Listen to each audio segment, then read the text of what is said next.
चलिए, आज इस कहानी की गहराई में उतरते हैं। हम रामायण के इतिहास की उस सबसे नाटकीय, सबसे तनावपूर्ण और भावनात्मक रूप से विनाशकारी रात का विश्लेषण करने जा रहे हैं, जिसने रातों रात एक पूरे साम्राज्य का भविष्य हमेशा के लिए बदल कर रख दिया। रघुकुल रीति सदा चली आई, प्राण जाई पर वचन न जाई। ये पंक्ति तो हम सब ने कभी न कभी सुनी ही है, लेकिन यहाँ जो बात सबसे ज्यादा दिलचस्प है वो ये है कि रानी कैकेयी ने इस प्राचीन पैतृक आदर्श वाक्य को राजा दशरथ के खिलाफ एक साइकोलॉजिकल वेपन की तरह इस्तेमाल किया। ये सिर्फ एक कहावत नहीं रह जाती, ये एक ऐसा मजबूत जाल बन जाती है जिसमें राजा नैतिक रूप से पूरी तरह घिर जाते हैं। कोप भवन का रहस्य और एक राजा की हताशा। आइए अब सीधे शाही महल के उस हिस्से में चलते हैं जहां दम घोंटू तनाव है। कोप भवन यानी क्रोध कक्ष। यहीं से उस भयंकर तूफान की शुरुआत होने वाली है जो सब कुछ उखाड़ फेंकेगा। यहाँ सत्ता का समीकरण पूरी तरह से पलट चुका है। एक तरफ पृथ्वी के महान सम्राट फर्श पर गिरकर गिड़गिड़ा रहे हैं, वो रानी को मनाने के लिए सिंधु, सौराष्ट्र, अंग और मगध जैसे अपने विशाल राज्यों की पेशकश कर रहे हैं, और दूसरी तरफ रानी कैकेयी हैं, जो अपने छिपे हुए एजेंडे पर भयानक रूप से फोकस किए हुए बिल्कुल शांत और कठोर बैठी हैं। उनका ये मौन सच में डराने वाला है। इस कर्ज की उत्पत्ति और देवासुर संग्राम। कैकेयी के इस मनोवैज्ञानिक दबदबे को समझने के लिए हमें थोड़ा पीछे इतिहास में जाना होगा, उस विशाल ब्रह्मांडीय संघर्ष की तरफ जहां इस पूरी त्रासदी के बीज बोए गए थे। खून से सनी युद्धभूमि पर किसी की जान बचाना एक पॉलिटिकल टाइम बॉम्ब में कैसे बदल सकता है? जब देवासुर युद्ध में राजा दशरथ बुरी तरह घायल थे, तब कैकेयी ने सारथी बनकर उनकी जान बचाई थी। पर उन्होंने उस वक्त कोई इनाम नहीं मांगा। उन्होंने बड़ी होशियारी से उन वरदानों को एक धरोहर या डिपॉजिट के रूप में भविष्य के लिए बचाकर रख लिया, जो आज रात फटने वाला था। और यहीं दशरथ एक बहुत बड़ी गलती कर बैठते हैं, ओवर कॉन्फिडेंस। वो इतने खुश थे कि उन्होंने कैकेयी से कह दिया कि वो अपनी बहादुरी के लिए 2 नहीं बल्कि 4 वरदानों की हकदार हैं। एक तरह से देखा जाए तो उन्होंने कैकेयी को आगे के लिए एक ब्लैंक चेक थमा दिया था। वो घातक गलती यानी राम की शपथ लेना। कहानी में असली मोड़ तब आता है जब राजा अपनी सबसे बड़ी, सबसे विनाशकारी रणनीतिक गलती करते हैं, एक ऐसी गलती जिसे अब कभी सुधारा नहीं जा सकता। जब कैकेयी को उनके वचनों पर शक होता है, तो राजा दशरथ उस अविश्वास को मिटाने के लिए अपने सबसे प्यारे बेटे राम की शपथ ले लेते हैं।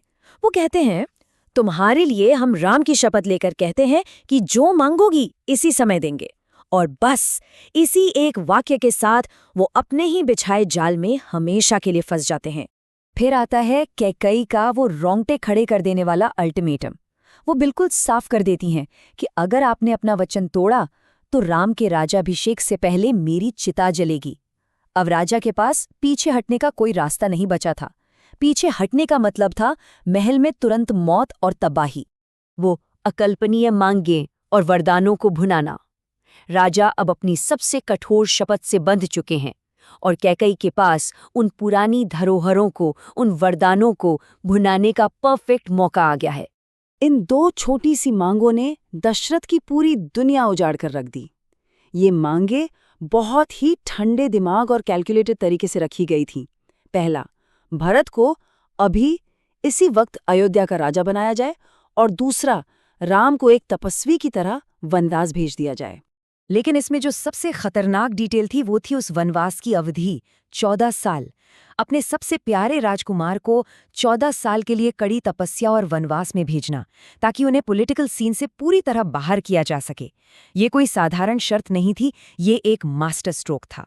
ये सब सुनकर राजा दशरथ दर्द से तड़प उठते हैं, बेहोश हो जाते हैं और कैकेयी को एक जहरीली नागिन तक कह डालते हैं। लेकिन ये सब सोचने पर मजबूर करता है कि क्या सच में कोई एक वचन या कोई एक कसम किसी पूरे साम्राज्य के भविष्य से बड़ी हो सकती है? 2 वास्तविकताओं की कहानी, और वो अगली सुबह। अयोध्या में जैसे ही सूरज उगता है, एक ऐसी ट्रेजेडी और विडंबना देखने को मिलती है जो अंदर तक झकझोर देती है। ये कंट्रास्ट बहुत ही ज्यादा मर्मस्पर्शी है। एक तरफ महल के बाहर अनजान नागरिक बेहद खुश हैं, सुबह के मंगल गीत गा रहे हैं, दीप जला रहे हैं। माता कौशल्या सुरक्षा के लिए 1,00,000 बार विष्णु नाम का जाप कर रही हैं। और अंदर, कक्ष के अंदर पूरी तबाही मची है, जहां एक पिता फर्श पर पड़ा है और अपने बेटे को खोने के बजाय मौत की भीख मांग रहा है। इस अनजान सुबह की दिनचर्या को देखना सच में बेचैन कर देता है। गुरु वशिष्ठ पवित्र जल तैयार कर रहे हैं। राम और सीता आपस में राजमुकुट की जिम्मेदारियों के बारे में फिलॉसफी डिस्कस कर रहे हैं। शाही दरबार उस जश्न की तैयारी कर रहा है जिसके बारे में उन्हें अंदाजा भी नहीं है कि वो जश्न तो रात को ही बर्बाद हो चुका है। वापस उसी प्राचीन परंपरा पर आते हैं। रघुकुल रीति सदा चली आई। यही वो सिद्धांत था जिसने इस वंश को इतना महान बनाया था, और आज वही सिद्धांत दशरथ को बर्बाद कर रहा है। उनकी अपनी ही नैतिकता उनके सबसे बड़े विनाश का कारण बन चुकी है।